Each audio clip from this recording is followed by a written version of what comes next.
In tonight's headlines, Beltraide's newest program to boost female entrepreneurs' businesses, Ambassador Rosado breaks down legal opinion commissioned by Bar Association, and we hear about innovations in GOB. These stories and more on this week's edition of Belize Now. Thanks for joining us on this Friday, March 8, 2019. I am Erin Guzman.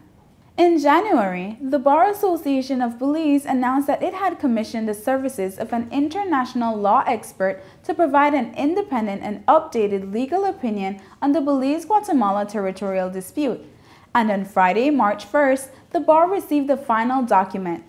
Our Belize Now team had a sit-down with Belize's ambassador to Guatemala and head of the Referendum unit, His Excellency Alexis Rosado, to discuss the findings of the document. Here's the story. Yes or no? That is the question on every Belizean's mind as the April 10th, 2019 referendum draws near to decide whether Belize should take its long-standing dispute with Guatemala to the International Court of Justice for final resolution. It's a historic and important decision that we are all tasked with, and the Bar Association of Belize has added to the national discourse via a recently published legal opinion from Professor Stephen Vassiani, attorney and expert on international law. Ambassador Alexis Rosado, who heads the referendum unit and serves as Belize's ambassador to Guatemala, shared with us his initial thoughts on the opinion. We must commend the Bar Association for commissioning such an important work. The conclusions do not surprise us because we had seen many opinions before.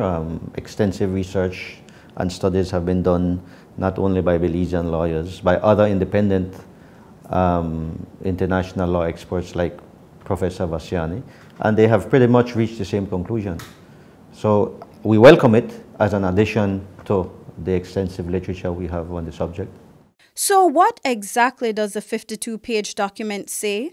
The opinion does a full analysis of the history and the law, looking at the evidence, looking also at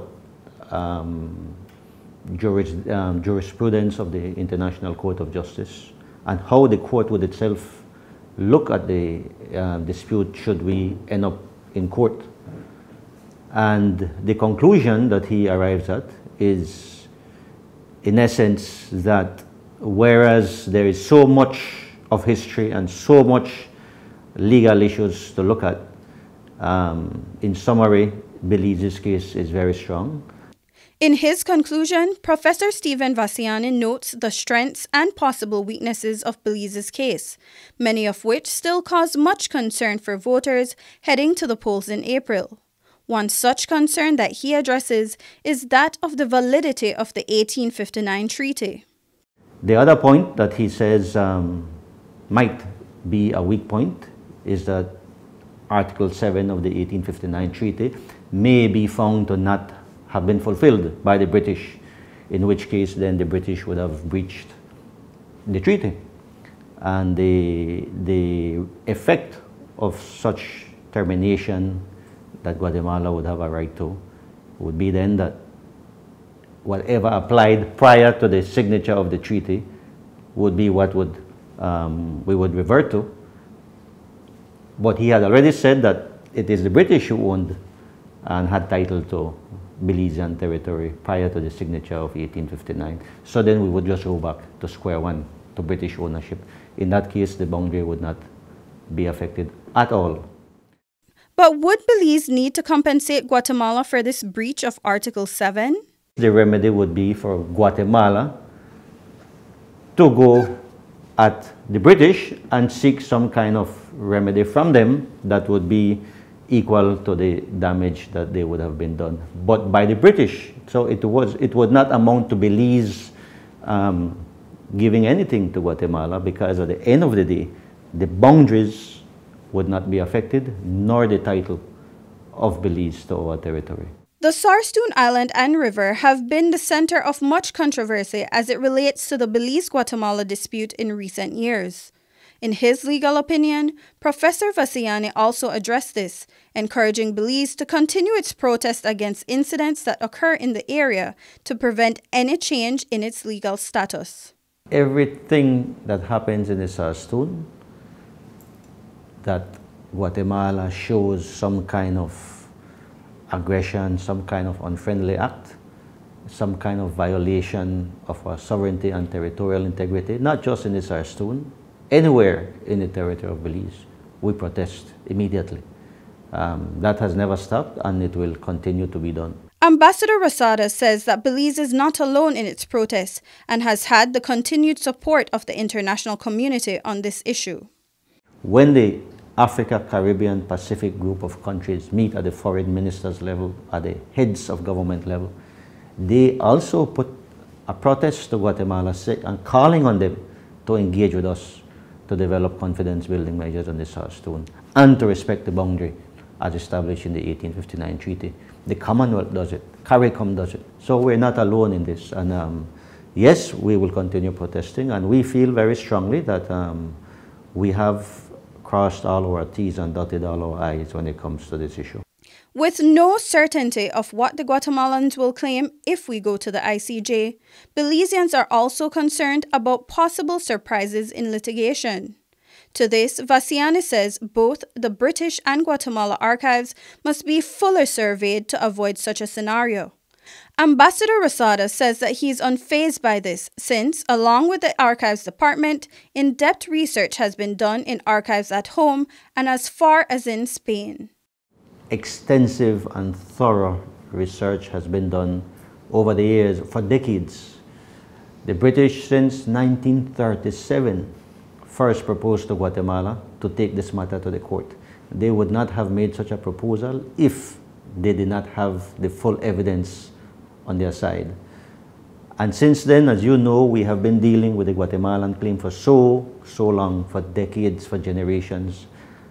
And throughout the period before independence and even after independence, there has been nothing that we do with respect to the Guatemalan claim that has not been supported by legal advice and also by extensive research that we have done in the past and that we continue doing up to today. For Ambassador Rosado and the government of Belize, this newest legal opinion only solidifies Belize's case. Even, as I said before, even when he takes a charitable view of Guatemala's position, he finds that they have no chance and there's no possibility that Belize's boundaries could change or that Belize's titles could be questioned at the International Court of Justice. Vassiani's legal opinion can be found on the bar's website at www.belizebar.bz. For Belize Now, I am Janelle Mencius. Stephen Vassiani has served as Jamaica's ambassador to the United States and the OAS. He is a professor of international law at the University of the West Indies Mona campus and also has been the principal of Norman Manley Law School. Vassiani is the president of the University of Technology, Jamaica. More and more Belizeans are becoming landowners thanks to the efforts of the government of Belize through its Ministry of Natural Resources. Our Belize Now team journeyed to Cristo Rey in the Cayo district where villagers received leases for their land.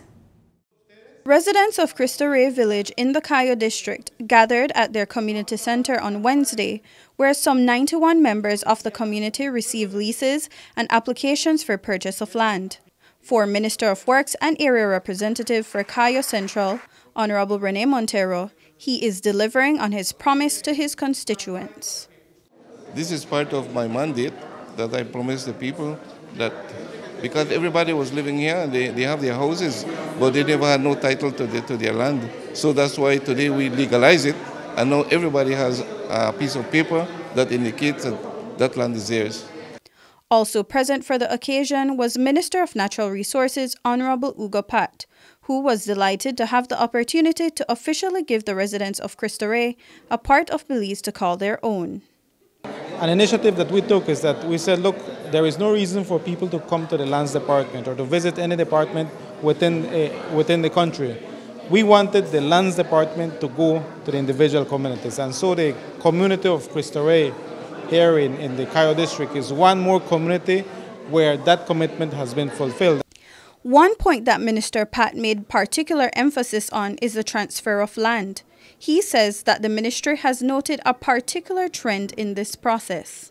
We have identified a number of individuals who, upon getting a piece of land, would right after would go ahead and sell it, go back to the minister, or try some other way or the other to acquire another piece of land. And so we saw that there were economic motives behind this act, and while I indicated that I can entertain such transactions, such a transfer in the cases of emergencies or urgent cases, I am willing to see to that. But in cases where we see that there are people who, for reasons that we don't feel are urgent or valid, I don't think we can entertain that. Bear in mind that there are a lot of Belizeans who have not yet gotten a piece of land, and it is unfair for us to be giving to some Belizeans. They end up selling it at the end of the day there when we can attend to others who are really needed of that particular parcel of land. Though Cristo Rey village has been long established, the community remained unsurveyed. However, through the efforts of Honorable Montero, this changed. Minister Montero took it upon himself to have a project to get the land surveyed so that then the villagers of Cristo Rey could get their documents. So when the land was surveyed, we came to the village to accept applications from applicants and to confirm that the land that they were applying for was in fact where they have been living. So this isn't a situation where new land was being identified. This is an existing community that was not yet surveyed and its boundaries established. So the survey happened, and then the regularization of the lots for Cristo Rey. Most of the recipients will officially hold title to their property by the end of 3 years, when they are expected to complete payment of the purchase price of $800. We heard from a few of the villagers who have all been long-time residents of Cristo Rey. Well, I feel good now. I have my piece of land and I'm happy. I have been living in Cristo Rey all my life. I was born here. And I feel good that I have my paper now to purchase in property, because I'm building my house already. And with property, you can also make a bigger loan. I want to say thank you, and I appreciate it very much. They did a good job. We feel excited, happy, because finally I get something that I want, no? And contented then, because I could start to build my house, and especially I have 2 little boys, so you know, in the future I could have that if something happened to me. They appreciated that they help me out, and you know, they give the people from Cristo Rey land. We're very happy with what he did. For Belize Now, I am Janelle Mencius. We'll have more stories after the break. Stay with us.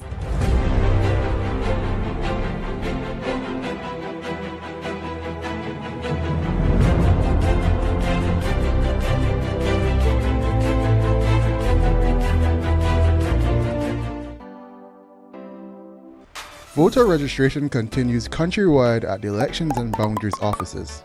Register today to vote in the ICJ referendum on the 10th of April 2019.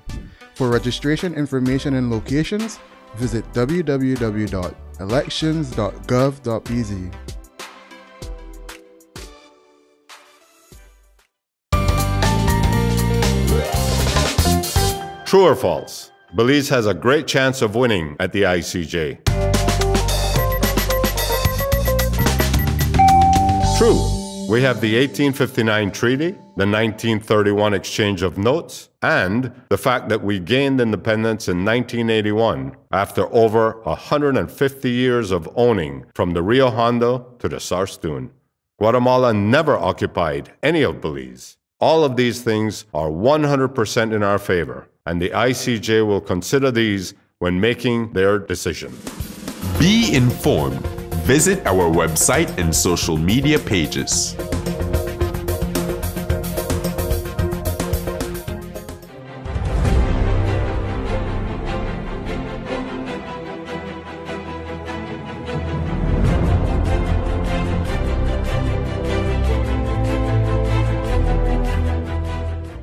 The The Prime Minister's Business Forum this year was focused on innovation for economic prosperity. The progress being made by the government of Belize in implementing online services to the public is a major milestone in offering more efficient services to Belizeans. This week, we took a look at some of those services. The government of Belize is on a digital transformation journey. Recognizing the economic benefits of doing business online, several public services are either already being offered online or are in the process of being done so. The Economic Development Council in the Office of the Prime Minister claims that one sure way of addressing reforms in the business climate is through the digitization of services. Digitization or delivering government services via online platforms is one approach, one way, or one instance of what it means to be innovative. One of those services recently developed is the You Reform Belize app, which was launched at the Prime Minister's Business Forum. So the You Reform Belize app is a mobile application where the public can provide comments, suggestions, or reporting of issues that they're facing in running their businesses directly to the Office of the Prime Minister. It is something that will definitely aid us in knowing what the burning issues are, and it will help us to be able to be more responsive. You Reform Belize was developed by 3 IT students from the Corozal Junior College. It provides a more systematic platform for submitting information while encouraging engagement from the government ministries and departments in providing feedback to users. It's a communication application, so where people could communicate to their to the EDC and the whole Prime Minister's office, and basically, you could also talk about your issues and anything regarding the new amendment or the new policy or the new law. You could talk as someone as your own or someone as in a business forum if you're in an organization and so forth. It's also going to be beneficial to the people who download the app because they will receive push notifications about new laws, new policies, amendments to legislation that potentially affect the business community. And so if somebody has a specific issue that they're monitoring, they will be able to get constant updates. The benefits of online services are many, including being cost and time saving. CEO at the Social Security Board told us about the benefits of their digital services, like their online contribution portal, which allows employers the convenience of paying their Social Security contributions online. We've worked with all of the banks in Belize who are able now to facilitate payments from the employers to the Social Security Board. This is a tremendous improvement in the way we used to work, where an employer would have to send a staff member to stand in line on the 14th of every month, sometimes for hours, to pay their employees' contribution and their portion. What we see is that as of 2019 January, we have over 2,000 employers who are now using the online contribution portal.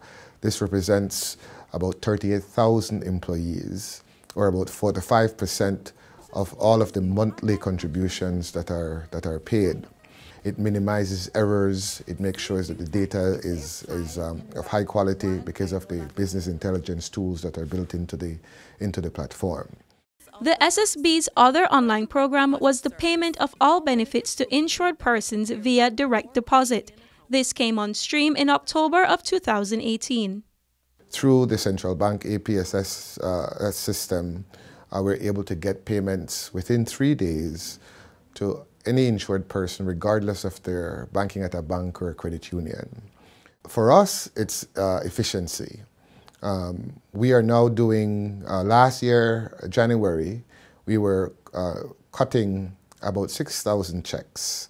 This January, we are cutting 181 checks. And because of the cost difference between the fees for checks versus the direct deposit, for January 2019, Social Security has saved $13,000 alone in fees. The government of Belize recently announced that progress is being made towards the amalgamation of the GST and income tax departments. This will set the foundation for the modernization of tax administration in Belize, ensuring equity, predictability, and efficiency for taxpayers. Going forward with this, government is providing ease of doing business for taxpayers by having that one-stop shop environment. From the convenience of your home, from the convenience of your office. Not only that, but it's retooling its knowledgeable tax professionals in order for them to be able to assist taxpayers and provide better tax services to taxpayers. Government is ensuring that we procure and implement a new integrated tax administration system that will increase efficiency and provide for electronic services to taxpayers, which would include e-registration, e-filing, e-payment. These services are important to taxpayers. So why is innovation important? E-services definitely is being embraced here because it makes business sense, and also because it has the ability to affect or to impact how customers experience their interactions with SSB. Simplicity, the simple way of doing business, the simple way of accessing your services, of accessing or retrieving your refunds, the timely way in which these things will be done, that is important to taxpayers. It saves time, it saves money, effort. Security is an issue, and so therefore this is where government plays a role in ensuring that the relevant laws are in place to safeguard citizen data and information. But it is coming together, and we envision that more and more businesses will be using electronic means to conduct their operations. Overall, innovation by the government of Belize will enhance the effectiveness and efficiency of its services and improve customer experience. For Belize Now, I'm Miriam Longsworth. The newly upgraded Hopkins Village Main Road was officially opened on March 4th, 2019 at an inauguration ceremony that took place at the Maud Park in Hopkins Village.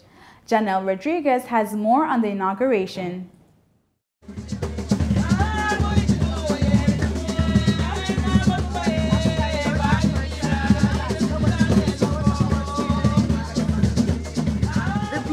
Coastal community of Hopkins Village is now much more accessible by road for both those traveling in private and public transportation. The Hopkins Village Main Street, which was rehabilitated under the Banana Accompanying Measures Program, BAM, jointly funded by the European Union and the government of Belize, is of major importance for the social development of southern Belize. Minister of Works, Honorable Rene Montero, and head of the European delegation, Ambassador Malgorzata Wausileska, told us why such a development was made in Hopkins. Any country needs to develop the infrastructure so that we can develop tourism, education, agriculture, and of course, Hopkins is our main tourist area, and I believe that it will improve not only the infrastructure, but it will improve the livelihood of the people in the area. It is also our hope that as residential standards and overall access are improved, visitors and tourists will be more inclined to visit Hopkins Village. I hope not too many. There will be increased job opportunities and growth for the many small businesses along the Caribbean Sea, and economic growth will trend upwards. Improved works include the supply, construction, installation, and completion of over 3 kilometers of road with concrete pavement, culverts, and V-drains, over 6 kilometers of water supply pipeline with assemblies and fittings have been laid along the road. 2 concrete pedestrian crossings, road markings, and over 100 traffic signs have also been installed. Hopkins chairman Ted McCoy told us why he is especially grateful for these upgrades in the village. A development like this is a big deal for Hopkins, because normally for communities in the south we are, last to get development, but we are grateful to this government for kind of changing that stereotype, that every single part of this country is now being touched with development, and Hopkins is grateful for that contribution or for that help. The upgrade to Hopkins Main Street is expected to result in increased business opportunities, especially where tourism is concerned. Additionally, quality of life has been improved for villagers as the once dusty road has been paved, therefore improving overall health conditions. Some of the residents told us how they feel about the developments that have been made. I can recall in my old days that we got to walk barefoot on some heavy, heavy rocks. Now we're having paved roads. Sweet. My vehicle now can stay a little longer while, not be punctured. Thanks for what have happened. I feel honored and blessed to have Hopkins having wonderful road, an accessible road to go anywhere and to go there maybe to go from places to place or within the village comfortably. The development itself is very important to this village because it creates jobs for people, and it is a tourist destination that we need something like this. And on top, the citizens of this village, they are gaining out of this road because the business people, the business community are profiting out of this road, which is a plus to the development of Hopkins. Residents of Hopkins and the entire southern Belize can expect more development from the government of Belize. For Belize Now, I am Janelle Rodriguez. The overall objective of the BAM 2013 program is to contribute to poverty reduction and improve the standard of living in targeted communities in southern Belize. Stay tuned for more stories after the break.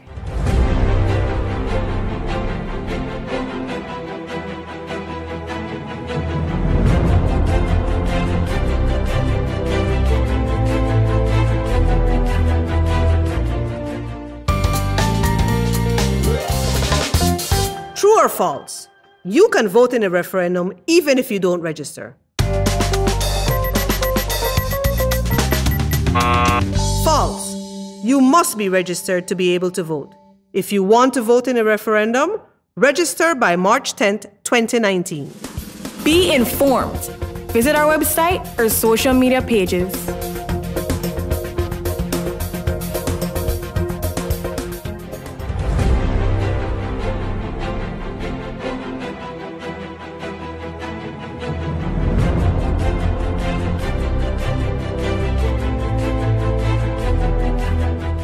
This month, the world is celebrating women and their accomplishments.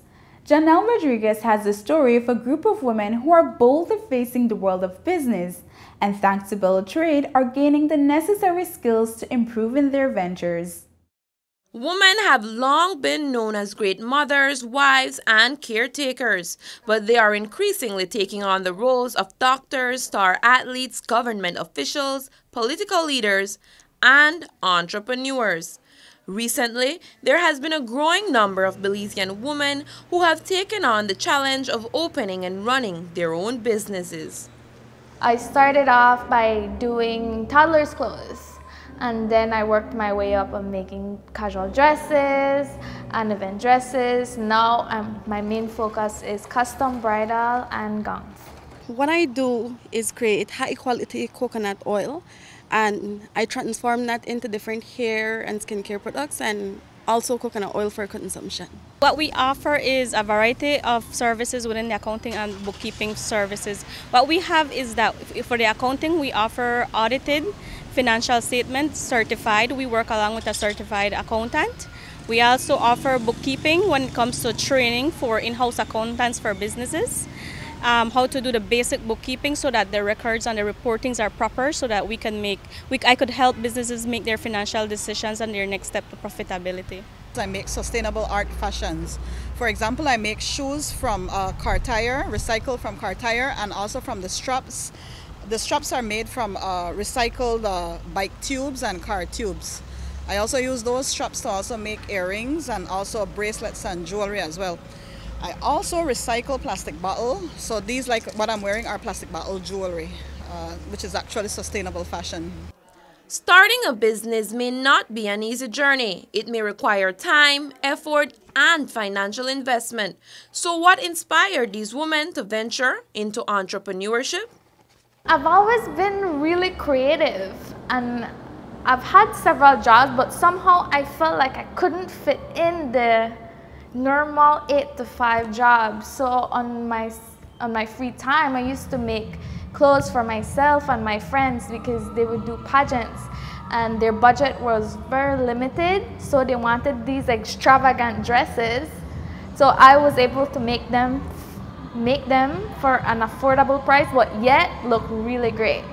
And when I stopped my last job, I said I'm going to do this hands-on, and I did, and now it's 4 years and it's grown.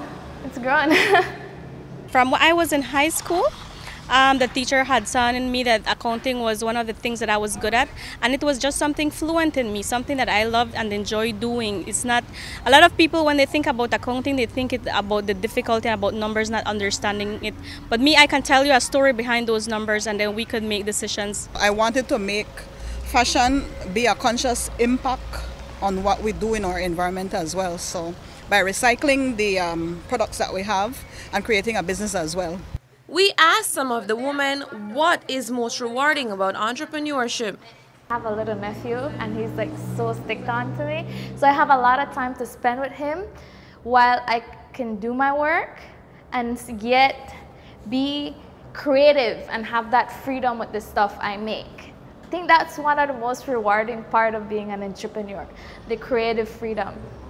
My favorite part is being able to see that there is a need and that I could meet that need with my skills and my education and help businesses grow and be more economical, sustainable. I'm self-employed.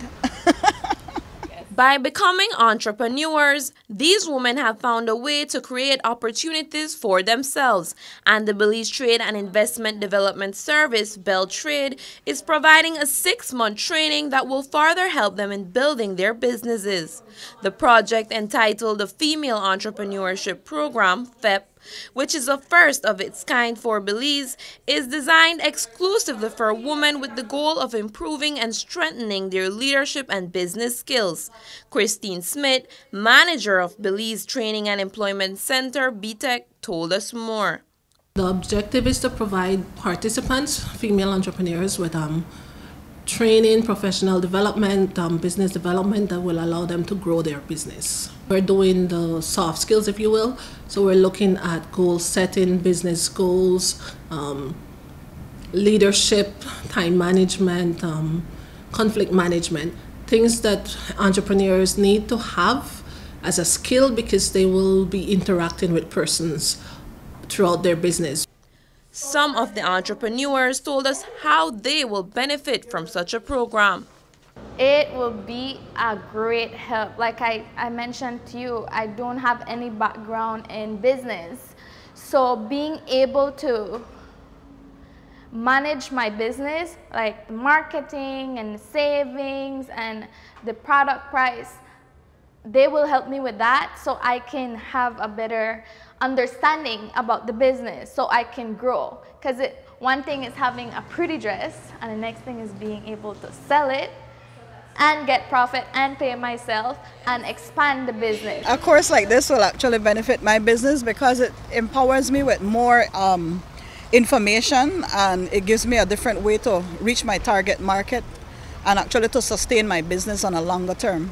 One of the courses that they're offering is financial management when it comes to doing our own accounting, projecting, and this is the area that if you're looking for investors or you're looking for maybe a loan, that you really need to kind of have that together. A program like this will help my business because it will enhance my skills, and I'm glad that Beltraide had taken their initiative to support female entrepreneurs that have taken the risk from leaving a full-time job to going to freelancing and to meeting a need that is out there. The program is expected to help in building sustainable businesses that are not just necessity-based, but instead businesses that have growth projections in the country and the region. When you build the skills of women, you build the skills of the family. That's a given reality. So the more we invest in ensuring that their businesses are not only viable but can grow, then we are ensuring the growth of the country. For Belize Now, I am Janelle Rodriguez. As we continue to celebrate International Women's Month, we will highlight women who are working to balance for better, innovate for change.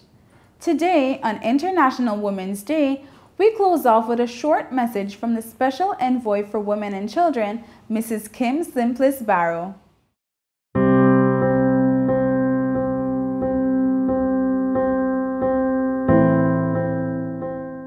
A century ago, women could not have their own name on their passports. 80 years ago, we were not allowed to inherit any piece of land from our parents. 65 years ago, we could not vote in Belize.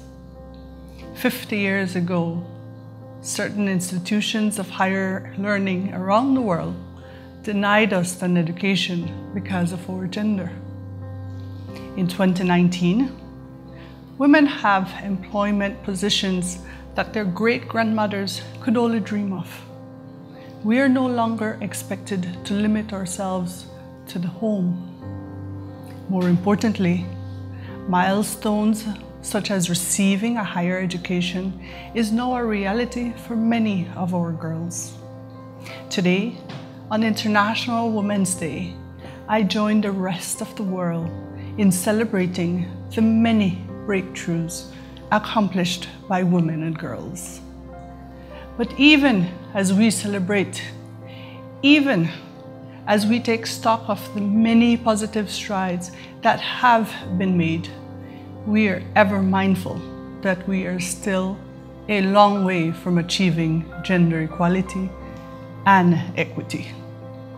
Women all around the world, including Belize, bear the burden of unpaid care and domestic work. Millions of girls are still being forced into marriages and early unions before the age of 18. Gaps in family planning are huge issues that limit women's participation in the labor force and in society as a whole. The scourge of gender-based violence continues to be a threat to the very lives of women and girls all around the world. We acknowledge the fact that there is still so much more work left to do. In Belize, we are celebrating Women's Month under the theme, Better for Balance, Innovate for Change.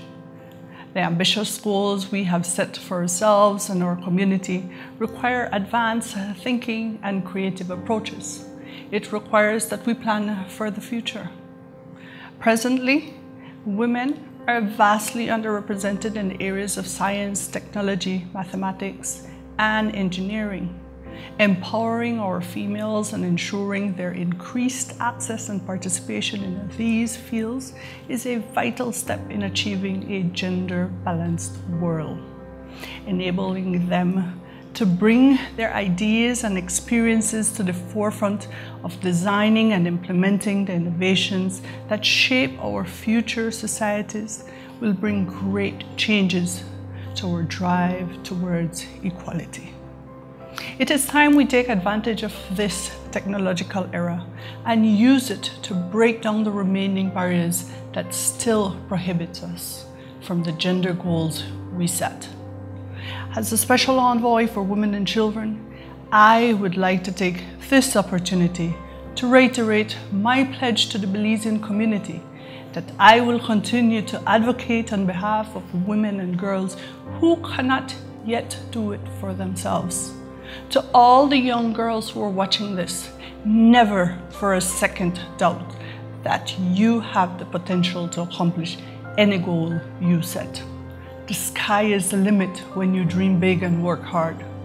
As we move forward, I urge you to join me in actions that will advance and empower women's status from all angles, including through new and innovative means. Thank you, and happy International Women's Day.